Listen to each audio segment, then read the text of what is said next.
E se houvesse um dilúvio global? Um dilúvio cobrindo toda a Terra seria letal para a vegetação terrestre. As plantas respiram e fazem trocas gasosas, O2 e CO2, pois tomatam nas folhas e por difusão de oxigênio nas raízes. Isso depende da presença de ar nos espaços do solo. Se tudo fosse submerso, o solo ficaria anóxico sem oxigênio, as raízes morreriam por asfixia radicular. Sem a luz, a fotossíntese pararia. A decomposição anaeróbica consumiria um pouco de oxigênio restante no solo. Algumas poucas plantas, como arroz, junco, agapé, têm adaptações chamadas aerenquinas que permitem transporte interno de gases, mas elas só sobrevivem em alagamentos rasos e temporários, não num oceano global. Portanto, um dilúvio que cobrisse até o Everest, toda a flora, fauna, não importa, pereceria em alguns dias e não iria se recuperar. Só sementes muito resistentes e talvez algumas bactérias, extremofilas, algas marinhas iriam sobreviver.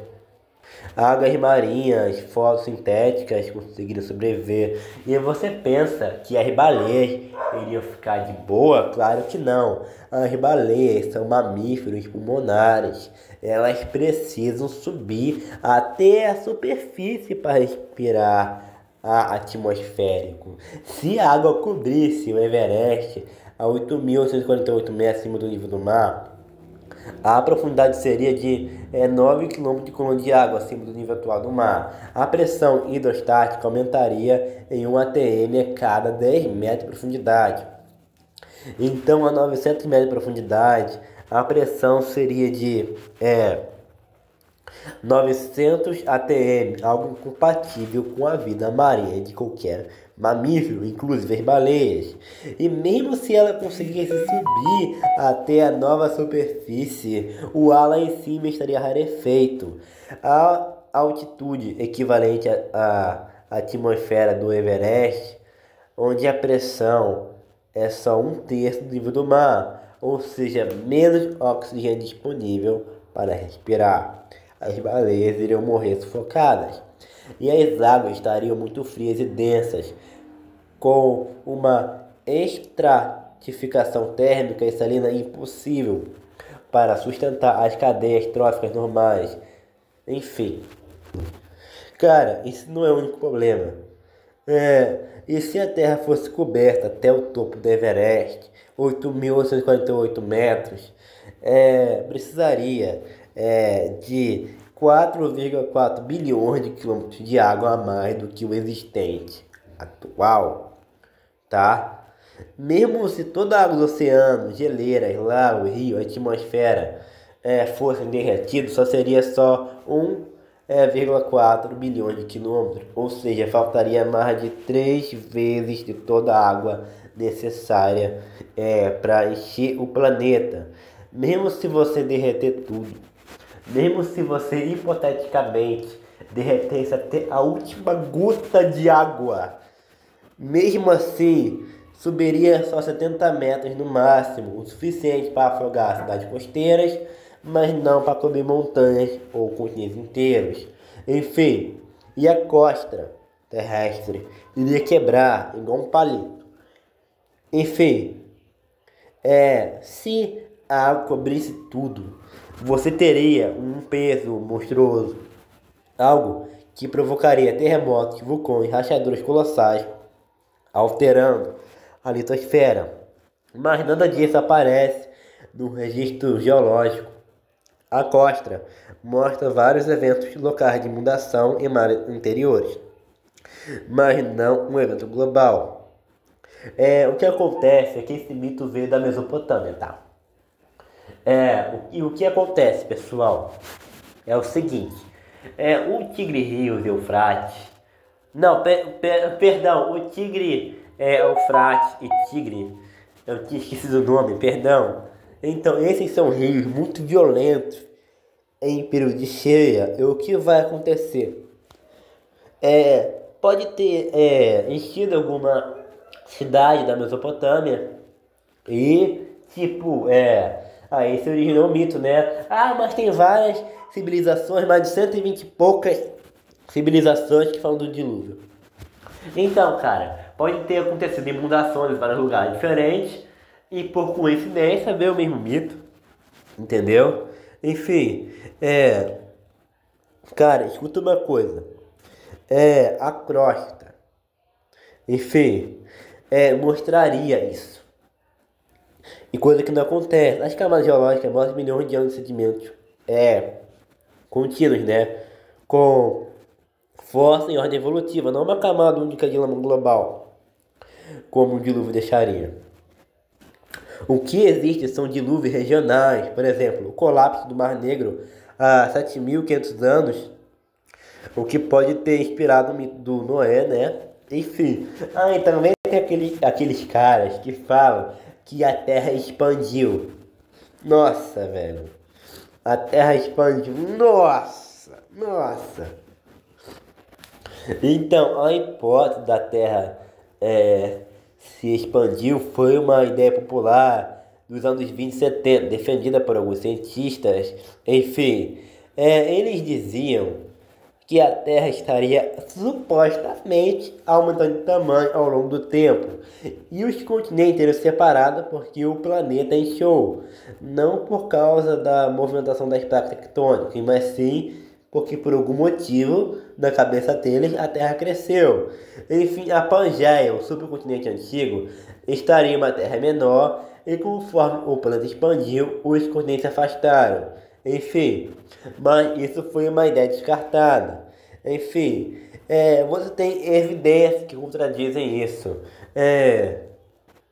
Você vai ter medições por satélite, GPS, laser, radar, que mostram que o raio da Terra permanece em 6.361 quilômetros. Nenhum sinal de expansão em milhões de medições de precisão milimétrica, entendeu? Enfim, as placas tectônicas não se afastam porque a Terra cresce, mas porque o manto é reciclado, tá? O material do manto tem ali uma reciclagem. Enfim, onde a crosta nova, dorsais oceânicas, há destruição de costa antiga, subducção, né? E o volume da Terra se mantém constante. Enfim, se a Terra tivesse expandido, a gravidade teria mudado. Nenhuma evidência no registro geológico ou biológico. Enfim, a Terra não cresce, mas passa por mudanças dinâmicas internas, tá? O manto e o núcleo sofrem variações térmicas lentas, enfim. O que você tem é uma expansão e contração local por calor, mas não global. As placas tectônicas estão sempre se movendo, colidindo e reciclando. Enfim, e o campo magnético da Terra muda com o tempo, inversões e variações. Enfim, e a rotação da Terra desacelera ligeiramente devido às marés, o que muda o comprimento do dia em milissegundos, mas não o tamanho do planeta, pelo amor de Deus. Nos anos 70, 60, os geólogos ainda tentavam explicar por que continentes pareciam se encaixar com a América do Sul e África. Enfim, como não se conhecia os mecanismos das placas, alguns pensavam que talvez o planeta tenha crescido e separado os continentes. Era uma hipótese. Agora eu quero falar de Marvin. Perdão, o nome dele é Marvin. Marvin, é um geocientista americano que ia ter publicações legítimas no passado, mas depois ele começou a defender a teoria de conspiração. Mas o que aconteceu? Ele dizia que as trilhas brancas deixadas por aviões, condensação normal de vapor de água, seriam na verdade espelhos de substâncias químicas lançadas por governos para alterar o clima, controlar a população ou modificar o comportamento humano. Enfim, alegava que as substâncias conteriam cinzas de carvão e metais pesados tóxicos. Enfim, a afirmar que tinha um sistema global para esconder isso, envolvendo universidades, revistas científicas e até a CIA. Essas alegações foram refutadas porque nenhuma amostra atmosférica coletada mostra a concentração normal dessas substâncias. As trilhas são simplesmente vapor de águas condensadas, o mesmo princípio de nuvens gerado pelo calor e umidade dos motores a jato em grandes alturas, né? Nenhuma evidência sólida foi apresentada. Por isso, vários artigos dele foram removidos, retratados nas revistas científicas. Enfim, o que é raro, isso acontece quando há fraude, erro grave ou má conduta. Tem uma diferença entre geoengenharia real e conspiração, tá? Geoengenharia é um campo científico sério que estuda as formas de alterar o clima propositalmente, mas não para enganar ninguém, mas para reduzir efeitos das mudanças climáticas. Por exemplo, injeção de aerosol, entendeu? Estratosférico e usar partículas de enxofre, como acontece naturalmente em vulcões, para refletir parte da luz solar e reduzir o aquecimento global, branqueamento de nuvens marinhas, espalhar gotículas de água salgada para deixar as nuvens mais reflexivas, captura de carbono atmosférico, tecnologias que removem o CO2 do ar e armazenam no subsolo. Tudo isso está em fase de pesquisa com forte debate ético, ambiental e político, mas é publicado, controlado e baseado em dados científicos. Enfim. Cara, voltando àquele assunto, nos anos 60, 70, os arqueólogos, né, os cientistas, ainda tentavam explicar por que os continentes se encaixavam igual um quebra-cabeça, né? Mas eles ainda não tinham conhecimento em sismologia, paleomagnetismo, geodesia via satélite, entendeu?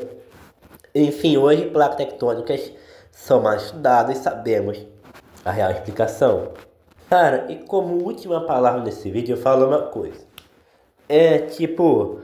Eu queria falar sobre o existencialismo vivido. Enfim, o tamanho observável do universo, aquilo que a gente consegue ver com o telescópio, tem um raio de 46 bilhões de anos-luz, ou seja, o diâmetro é de 93 bilhões de anos-luz.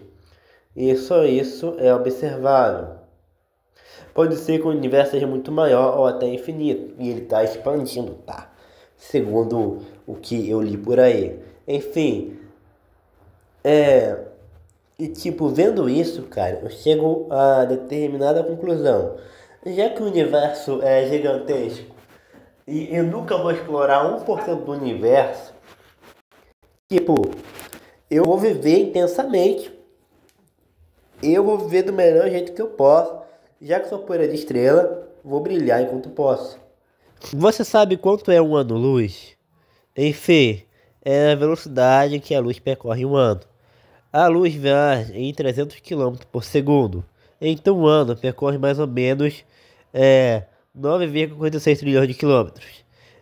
É uma escala que foge completamente da experiência humana. O universo está expandindo, as galáxias se afastam umas das outras, e quanto mais distante, mais rápido se afastam. É o que chamamos de expansão cósmica, descoberto por Ed Hubble, confirmado por várias teorias observáveis. Isso vem da teoria do Big Bang. O espaço em si está crescendo e não a Terra, pelo amor de Deus. Uma corrente filosófica afirma que o que torna a vida rara não é a biologia em si, mas a consciência, a capacidade de refletir sobre ela e sobre o universo. Nessa visão, cada ser consciente é um acontecimento raro e sagrado, uma cena de lucidez em meio à vastidão dos cosmos. Enfim, viva a sua vida e aceite Jesus Cristo como seu Salvador. Só isso que eu falo.